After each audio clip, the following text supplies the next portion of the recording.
Weather update as of July 19th, 2024, 9 a.m.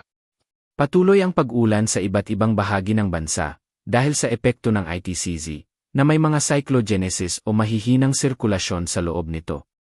May binabantayan rin tayo mga cloud cluster malapit sa Yap Island at Palau o sa east of Eastern Visayas sa loob ng Philippine Area of Responsibility. In 4 to 5 days forecast trajectory. Posibleng lalakas ito sa darating na July 21 habang nasa eastern portion ng Northern Luzon o sa Philippine Sea, nagbabanta ito sa extreme Northern Luzon, Taiwan, at Ryukyu Island. Hindi ito direkta tatama sa kalupaan ng bansa, pero hahatakin nito ang habagat o ang southwest monsoon na makakaapekto sa malaking bahagi ng Luzon, including Palawan, sa loob ng 36 oras.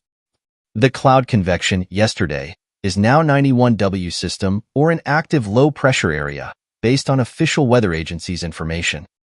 Ito ay nasa West Philippine Sea, South China Sea. Ito ay patungo sa direksyon ng Vietnam at Southern China. 91W system, 4 to 5 days forecast trajectory. Ito ay lalakas, habang ito ay papalayo ng ating bansa, ngunit posibleng hahatakin nito ang habagat o southwest monsoon sa darating na mga araw, na makakaapekto sa malaking bahagi ng Luzon, including Palawan. Ang mga nasabing mga storm system ay patuloy babantayan sa mga posibleng pagbabago sa mga susunod na mga araw. Disclaimer: bilang independent weather forecasting page, gamitin lamang ito bilang reference page.